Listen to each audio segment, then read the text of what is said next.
Hello all வணக்கம். பீடாக் welcome to the show. Break அப்புறம் இந்தியன் கிரிக்கெட் ஃபுல் ஃப்ளோல ஸ்டார்ட் ஆக போகுது. இந்தியா பங்களாதேஷ் டெஸ்ட் சீரிஸ் எங்க ஆரம்பிக்குது அப்படின்னா நம்ம சேப்பாக்ல இருந்து ஆரம்பிக்கிறாங்க. பீடாக் சிறப்பா தரமா அவங்க பொருள் எடுத்து அவங்களே போடுறது நீங்க அப்பப்போ சொல்லுவீங்க. அந்த மாதிரி பாகிஸ்தான் போய் அவங்க பொருள் எடுத்து அவங்களே போட்டு வந்திருக்க பங்களாதேஷோட இந்தியா மோதுறாங்க, சேப்பாக்ல மோதுறாங்க. உங்க இனிஷியல் தாட்ஸ் என்ன? ஜெயிச்சிருவாங்க India. But it won't be a cakewalk. ஏன்னா ஒன்னே ஒண்ணு பாத்தீங்கன்னா அவங்க ஸ்பின்னர்ஸ் எப்படின்னா விக்கெட் டேக்கிங் நேக் அவ்வளவு கிடையாதே ஒழிய ரன்னே கொடுக்க மாட்டாங்க அவங்க ஸ்பின்னர்ஸ். அந்த மெய்தி ஹசான் மிராஸா இருக்கட்டும், ஷக்கீப் அல் ஹசானா இருக்கட்டும், ஒருவேளை மூணு ஸ்பின்னர் ஆடுறாங்களா தெரியல. இந்த தாய்ஜுல் இஸ்லாம் அப்படியே சுத்தி சுத்தி போடுவாரு. ரன்னு ஒரு சல்லி ரன்னு கொடுக்க மாட்டாங்க. இந்தியா நீங்க வந்து 550 ரன் அடிக்கணும்னா கூட ஒரு 5 6 செஷன் ஆட விட்டுருவாங்க. அதே மாதிரி there all very good players of spin. ரொம்ப நல்லா ஸ்வீப்பும் ஆடுவாங்க, ஃபீட்டையும் யூஸ் பண்ணி ஆடுவாங்க. போது இந்தியா ஜெயிச்சிருவாங்க. ஆனா கொஞ்சம் பேச ஃபோர்ஸ் பண்ணணும் பேட்டிங்ல. அதுல ஒன்றும் இதுவே கிடையாது. ஒரு ட்ரெடிஷ்னல் சென்னை பிச்சு நான் எதிர்பார்க்கிறேன். எப்படின்னா ஒரு 3 நாளைக்கு நல்ல ஸ்லோ பேட்டிங் பிச்சா இருக்கும். கொஞ்சம் ஏர்லியான் கொஞ்சம் ஃபாஸ்ட் போலர்ஸும் கொஞ்சம் மேல மேல வரும். அதுக்கப்புறம் உடைய ஆரம்பிச்சு 4வது நாள்ல இருந்து திரும்பி 5வது நாள் ஸ்பீடப் ஆகி ரிசல்ட் வந்துடும். பட் யாரும் வந்து இந்த மாதிரி it is going to be a cakewalk. நம்மளே சொல்ல வரும் பாருங்க, குடலூர் சம்பவம். குடலூர் சம்பவம் எல்லாம் நடக்காது. But India will surely win the series. இது it will be a great leader for them going for Border Gavaskar trophy. ஏன்னா ரோஹித் சர்மாவும் பாத்தீங்கன்னா ஒரு காரசாரமான ஒரு பேட்டி கொடுத்திருக்காரு. ஹேட்ரிக் ஆஃப் சீரீஸ் வின்ஸ் அங்க ஆஸ்திரேலியால போய் ஜெயிக்கணும் அப்படின்னு. இப்ப இந்த கண்டிஷன்ஸ் இங்க பாத்துருவோம். இப்ப சென்னை தான் பாத்தீங்கன்னா எனக்கு ஒரே ஒரு டெஸ்ட்ல மட்டும்தான் அந்த காலத்துல ஆஸ்திரேலியாவோட ஃபர்ஸ்ட் டேவே தாவாங்கட்டையில் அடிக்கிற மாதிரி ஒரு பிச்சு ப்ரிப்பேர் பண்ணாங்க. மற்றபடி பாத்தீங்கன்னா எப்பவுமே சென்னையில இந்த 3 நாள் நல்லா இருக்கும் பேட்டிங் ஆடுறதுக்கு. எப்படின்னு பாத்துருவோம். இப்ப கடைசி 5 டெஸ்ட் மேட்ச் பாத்தீங்கன்னா இந்தியால இந்த மாதிரி ஒரு ஸ்டாட்ஸ் நீங்க கொடுக்கவே மாட்டீங்க. பேட்டிங் ஃபர்ஸ்ட் 2 ஜெயிச்சிருக்காங்க, பேட்டிங் செகண்ட் 3 ஜெயிச்சிருக்காங்க. எந்த வென்யூலயும் இந்த ஸ்டாட்ஸ் நீங்க பார்க்கவே முடியாது. பேட்டிங் செகண்ட் நிறைய மேட்ச் ஜெயிக்கிறது. ஆவரேஜ் ஃபர்ஸ்ட் இன்னிங் ஸ்கோர் பாருங்க 416, ஆவரேஜ் செகண்ட் இன்னிங் ஸ்கோர் 408. அப்புறம் ஸ்பீட் அப் ஆகும். ஆவரேஜ் தேர்ட் இன்னிங்ஸ் ஒரு 245, ஆவரேஜ் ஃபோர்த் இன்னிங்ஸ் ஒரு 228. அந்த கடைசி 4 செஷன், அதாவது ஃபோர்த் டே டீக்கு அப்புறம் ஃபிஃப்த் டே படப்படப்படன்னு விக்கெட் விழ ஆரம்பிக்கும். ஹையஸ்ட் ஃபர்ஸ்ட் இன்னிங் ஸ்கோர் அப்படின்னு பாத்தீங்கன்னா 578. இங்கிலாந்து வர்சஸ் இந்தியா 2021 அந்த test match Joe Root double century அடிச்சாரு, ஜெயிச்சாங்க அவங்க. அதுக்கப்புறம் செகண்ட் இன்னிங்ஸ் ஹையஸ்ட் ஸ்கோர் பாத்தீங்கன்னா 759 ஃபார் 7. இந்த கருண் நாயர் ஒரு 300, கே எல் ராகுல் ஒரு 199. அதுல என்னன்னா இங்கிலாந்து 477 அடிச்சு தோத்தாங்க. அது ரிசல்ட்டே வராதுன்னு நினைச்சாங்க. 5வது நாள் பயங்கரமா ஸ்பீடப் ஆகி மேட்ச் உங்களுக்கு இதாச்சு. அதே மாதிரி தேர்ட் இன்னிங்ஸ் ஸ்கோர் பார்த்தீங்கன்னா 418 for 4. India was Australia way back in 1988. Fourth innings score பார்த்தீங்கன்னா 387 for 4. England versus India versus England 2008. அதாவது சச்சின் டெண்டுல்கர் ஒரு செஞ்சுரி அடிப்பாரு. சென்னையில எல்லாம் 387 ரன் சேஸ் எல்லாம் வாய்ப்பே கிடையாது. அதுவும் that is also the highest chase ever achieved in Chepauk. இப்ப இங்க பாத்தீங்கன்னா சீமஸ் வந்து 31% விக்கெட் எடுத்திருக்காங்க. ஸ்பின்னர்ஸ் பாத்தீங்கன்னா 69% விக்கெட்ஸ் எடுத்திருக்காங்க. அது இந்தியன் வென்யூஸ்ல அது ஒரு பெரிய விஷயம் கிடையாது. ஆனா அந்த 31% ஆஃப் விக்கெட்ஸ் பாத்தீங்கன்னா அந்த 31%ல 71% விக்கெட்ஸ் அந்த 2.5 நாள்ல ஃபாஸ்ட் பவுலர்ஸ்க்கு விழுந்திருக்குங்கும் போது எப்பவுமே கொஞ்சம் நியூ பால்ல அந்த ஃபர்ஸ்ட் ஒரு 2 இன்னிங்ஸாவது உங்களுக்கு வந்து ஃபாஸ்ட் பவுலர்ஸ் வந்து கொஞ்சம் டெஃபினட்டா ஒரு இம்பாக்ட் கிரியேட் பண்ணுவாங்க. அதனால வந்துட்டு உங்களுக்கு ட்ரிக்கி சாய்ஸ். இப்ப நார்மலா போன தடவை இங்கிலாந்தோட நடத்தும்போது நீங்க கேள்வி கேட்டுனே இருந்தீங்க, 2 சீமர் தேவையா, 2 சீமர் தேவையான்னு. இங்க 2 சீமர் கண்டிப்பா தேவை. ஓகே, அப்படியே பிளேயிங் லெவனிங் கொஞ்சம் சொல்லிட்டீங்கன்னா வசதியா இருக்கும். Playing eleven probable India playing வந்து லெவன். அவ்வளவு பெரிய கன்ஃபியூஷன் இருக்காது சார். அவங்க எப்படி போவாங்கன்னா ரோஹித் வந்து ஜெய்ஸ்வாலோட ஓபன் பண்ணுவாரு. Gill will be at number 3 where they trusted him at number 3, followed by Kohli. K L ராகுல் at number 5 is a gift for any team in test cricket. Punt returns back at number 6. Jadeja 7, Ashwin 8, Kuldeep Yadav 9, Jasprit Bumrah 10 and Mohammad Siraj 11. இப்படிதான் போவாங்க. It is going to be a huge toss up between Akshar Patel and Kuldeep. ஆனா அவங்க எப்படி யோசிப்பாங்க அப்படின்னா, உங்களுக்கு அஸ்வின் வந்து அவ்வளவு பின்னாடி வர்றாரு, நம்பர் 8ல வராருங்கும் போது இன்னொரு ஒரே மாதிரியான ஒரு லெப்ட் ஹேண்ட் ஸ்பின்னர் எடுத்துன்னு வரணுமா அப்படின்னு யோசிச்சு அக்ஷர் பட்டேல் விட்டுட்டு ஒரு வேரியேஷனுக்காக குல்தீப் எடுத்துட்டு வராங்க நான் நினைக்கிறேன்.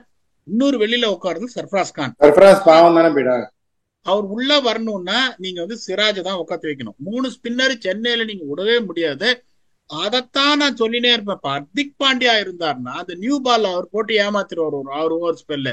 அதுவும் உங்களுக்கு மருந்து கூட ஃபாஸ்ட் bowling போட ஆள் கிடையாதுன்றதுனால சர்ஃப்ராஸ் மைட் மிஸ் அவுட்.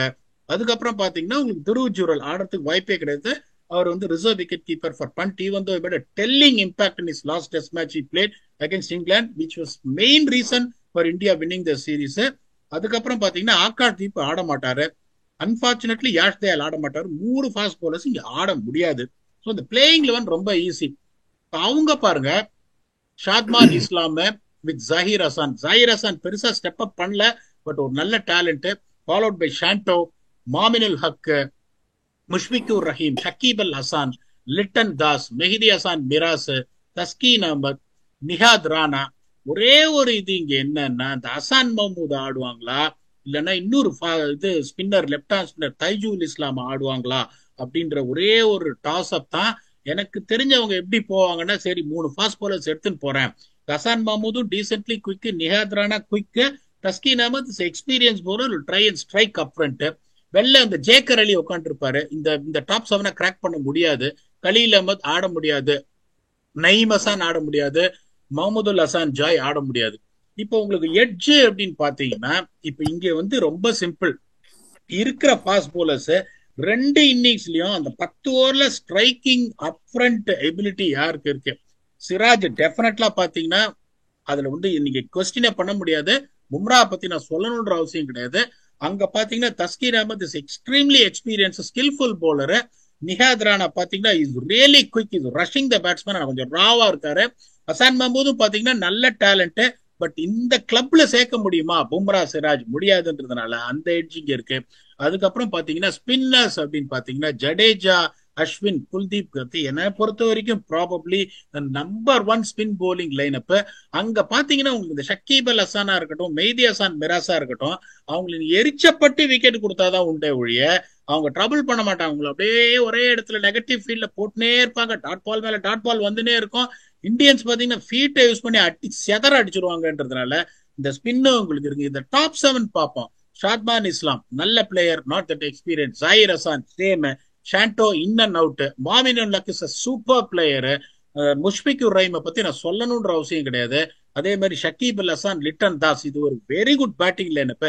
ஆனா இங்க பார்க்கும்போது அணுகுண்டுகள் நிறைய ஜாஸ்தியா இருக்கு. ரோஹித் சர்மா, ஜெய்ஸ்வால், கில், கோலி, கேஎல் ராகுல், Pant, Jadeja 5 test match century வச்சிருக்கிற அஸ்வினுங்கும் போது அந்த எட்ஜும் உங்களுக்கு இருக்குன்றதுனால India will go with healthy edge of 62-38. இதை ஒத்துக்கிறீங்களா? இல்ல பீடாக் அவங்க பொருளே எடுத்து போடுற பங்களாதேஷுக்கு நீங்க திருப்பியும் போட முடியாதா அப்படின்னு கேக்குறீங்க? அது அது இப்படி வாங்குறதுக்கு நம்ம ஒன்றும் அந்த கபாலி பாகிஸ்தான் கிடையாது. இல்ல நம்ம வந்து கபாலிடா அப்படின்னு சொல்ற நம்ம இந்தியா கண்டிப்பா நம்ம ஜெயிச்சிரும் அப்படின்னு நான் நினைக்கிறேன் பீடாக். அப்படியே ஃபேண்டசி கொஞ்சம் பேசலாமா? உங்க டாப் பிக்ஸ் என்னென்ன? ரொம்ப சிம்பிள். இங்க பாத்தீங்கன்னா உங்களுக்கு அந்த அந்த ஃபர்ஸ்ட் 3 நாள்ல உங்களுக்கு பேட்டிங்கும் வந்து ஈஸி அப்படிங்கும் போது இவங்க எப்படியும் பாத்தீங்கன்னா ஒரு 2 பேரும் ஒரு நாளைக்கு 25 ஓவர் போட்டு தள்ளிடுவாங்கன்றதுனால அஸ்வினையும் ஜடேஜாவையும் விடவே விடாதீங்க. இந்த 2 கோட் பாத்துட்டீங்களா? பாத்தாச்சு. அப்படியா? சூப்பர். அதுல வர அந்த சஞ்சய், அந்த ஜீவன், அதுதான் வந்து அஸ்வின் ஜடேஜா 2 பேருமே சிறப்பா செஞ்சிருவாங்க. அந்த ட்வின்ஸ் பெரிய இது எடுத்து பார்படாஸ்ல போய் இங்க பார்த்தோம். எனக்கு பிடிச்சிருந்தது. It is an entertaining movie. அது மத்தவங்களுக்கு opinion.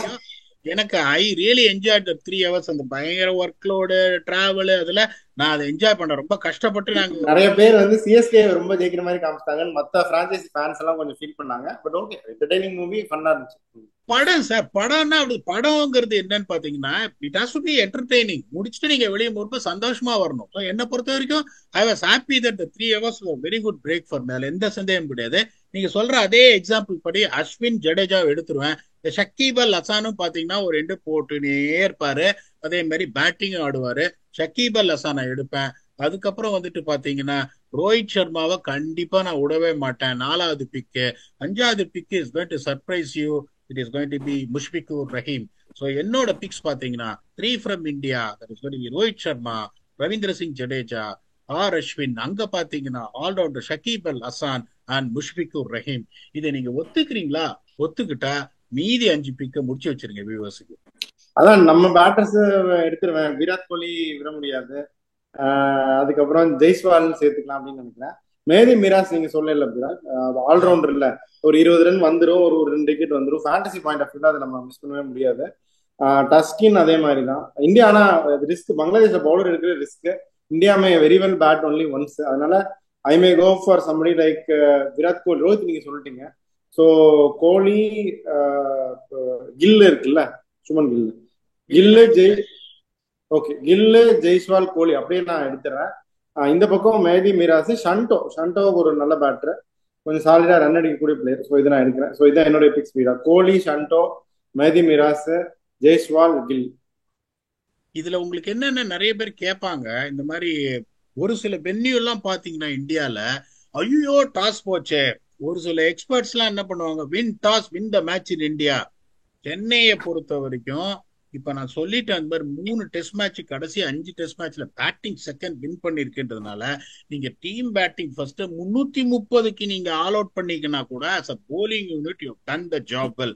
So if Bangladesh bowls first, they should not be really disappointed thinking about losing the toss or whatever it is. 3 நாள் வரைக்கும் என்ன பொறுத்த வரைக்கும் பிச்சு ட்ரூவா இருக்கும் சென்னையில. இந்த ரஞ்சி டிராஃபி எல்லாமும் பாத்தீங்கன்னா ரீசெண்டா இந்த கர்நாடகா வர்சஸ் தமிழ்நாடு கடைசி பால் வரைக்கும் போச்சு.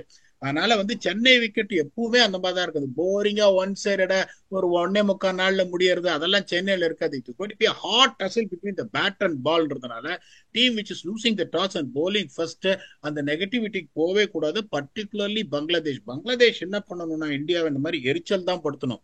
இந்தியன் பிளேயர்ஸ் எல்லாருமே ஃபிட்டை யூஸ் பண்ணுவாங்க. கோலி ஃபிட்டை யூஸ் பண்ணுவாரு, கில்லு ஃபிட்டை யூஸ் பண்ணுவாரு, ரோஹித் சர்மா ஃபிட்டை யூஸ் பண்ணுவாரு, ஜெய்ஸ்வால் ஃபீட்டர் பண்ணிட்டு இறங்கி இறங்கி அடிப்பாரு. அப்படிங்கும் போது அதே தியரியை தான் அவங்க எடுக்கணும். அவங்க எப்படி எடுக்கணும், செஷன் பை செஷன் அவங்க எப்படி வின் பண்ணணும்னா 3 runs to 3.3 runs and over ஒரு செஷன்ல அந்த மாதிரி அவங்க பங்களாதேஷ் ரெஸ்ட்ரிக்ட் பண்ணாங்கன்னா that is going to B a tick session for us. இந்த மாதிரி ஒரு 3 செஷன் பங்களாதேஷ் ஃபர்ஸ்ட் 3 நாள்ல if they are bowling restrict பண்ணாங்கன்னா then there will be a competition. Run bleed ஆக ஆரம்பிச்சது. அந்த இந்தியா ஃபர்ஸ்ட் ஆடி ஒருவேளை ஒரு 440 அடிச்சாங்கன்னா அது 4 செஷன்ல 440 அடிச்சா பங்களாதேஷ் க்ளோஸ். அதனால that is the strategy they should have. அதே மாதிரி அவங்க பேட்டிங் ஆடும் போது என்ன பண்ணணும்னா, இப்ப உங்களுக்கு ஒரு ஸ்பின்னர் அட்டாக் பண்ணணும். நியூ பால்ல விக்கெட்டே கொடுக்காம விட்டு விட்டு ஆடிட்டு எப்பவுமே என்ன தெரியுமா நடக்கும், இந்த நியூ பால்ல சிராஜும் பும்ராவும் உடைச்சிருவாங்க, ஒரு 2 பேரை உடைச்சிருவாங்க. அதுக்கப்புறம் இங்க பிளட் கேட் ஓபன் ஆயிடும் ஸ்பின்னர்ஸ் கிட்ட. நியூ பால்ல விக்கெட்டே கொடுக்காம அஸ்வின், ஜடேஜா 2 பேர்ல ஒரு போலரை எடுத்த உடனே அந்த முதல் 5 ஓவர்லயே அடிச்சு அன்செட்டில் பண்ணிட்டு இன்னொரு போலரை கரெக்டா ஆடணும் based on your left right combination. இவங்களுக்கு ஏகப்பட்ட லெஃப்ட் ரைட் காம்பினேஷன் இருக்கு. லிட்டன் தாஸ் மாதிரி ஒருத்தர் பின்னாடி வராருங்க போது இந்த ஸ்ட்ராட்டஜியை அவங்க கரெக்டா யூஸ் பண்ணா டெஃபினட்டா அவங்க கம்பீட் பண்ணுவாங்க. ஆனஸ்ட்லி ஸ்பீக்கிங், இப்ப நான் அந்த பங்களாதேஷ் இதுல உட்காந்தேன்னா கோச்சஸ் கிட்ட தான் சொல்லுவேன், ஹெட் கோச் கிட்ட தான் சொல்லுவேன், இப்ப நான் நெகட்டிவா பேசல, இவங்க ஜெயிக்கிறது கஷ்டம், பட் இந்த மாதிரி அவங்களுக்கு குடைச்சல் கொடுத்து அவங்க அதுல இந்த பொறியில சிக்கினாங்கன்னா சான்ஸ் இருக்கு. ஏன்னா பாகிஸ்தான் மாதிரி எல்லாரும் இழிச்சவாயம் கிடையாது, எவன் வந்தாலும் தோக்கறதுக்கு. இந்தியா மாதிரி ஒரு டீமை நீங்க ஜெயிக்கணும்னா அந்த மாதிரி பின் பாயிண்ட் ஸ்ட்ராட்டஜில அடிக்கணும். அதான் அவங்க பண்ணாங்கன்னா this test match will be interesting. திருப்பி நான் சொல்றேன் India will win, but I don't see that being a cakewalk for India. Okay, so அதுதான் நீங்களும் ஒரு மேசிவ் வெஜ் தான் கொடுத்துருக்கீங்க இந்தியாவுக்கு. என்ன ஆகுதுன்னு பார்ப்போம். உங்க ஃபைனல் தாட்ஸ் என்ன அப்படின்னு முடிச்சுக்கலாம். இப்ப அப்படிதான் யோசிக்கணும் சார். இப்ப சிராஜ் கிட்ட இருந்து இந்த மாதிரி ஒரு பிட்ச்ல நீங்க என்ன எக்ஸ்பெக்ட் பண்றீங்க மூவிங் ஃபார்வர்ட் ஃபார் பிஜிடி? ஏன்னா ஷாமியோட அவைலபிலிட்டி இன்னும் அவர் ட்வீட் எல்லாம் போட்டுட்டு இருக்காரு. என்ன ட்வீட் போட்டுட்டு இருக்காருன்னா, இந்த மாதிரி if I want to come back and to come back at full strength, சும்மா நான் வரணும்னு வரக்கூடாது அப்படின்னு. So it's very clear that is not certain when is he going to resume international cricketன்றதுனால உங்களுக்கு என்ன பண்ணும், அடுத்த டெஸ்ட் மேட்ச், இந்த டெஸ்ட் மேட்ச் முடிஞ்சோன்னா நல்ல பச்சை ஹார்டு விக்கெட்டா கொடுத்துட்டு 3 ஃபாஸ்ட் பவுலர்ஸ் ஆடிடணும். 3 ஃபாஸ்ட் பவுலர் 2 ஸ்பின்னர் ஆடிட்டு what am I going to gain out of it? Dilip Trophy standard is Dilip Trophy standard. International clash is an international class. அந்த clash அந்த மாதிரி தான் அவங்க போகணுமே ஒழிய அந்த பாசிட்டிவ்ஸ் அவங்க எடுக்கணும்னு பார்க்கணும். இப்போ இவ்வளவு நாளா பிரேக் கொடுத்தோம். ஏன் பிரேக் கொடுத்தோம்னா we have to come up the quality content to entertain you. இப்ப எவ்ரி 5 டேஸும் நானும் சரி சாரும் சரி வந்துட்டு என்ன ஆயிருக்கு ரிவ்யூ எப்படி போகணுன்றத சொல்லுவோம். until we come back and entertain you for yet another episode with a very own octopus. Thanks a lot and bye bye.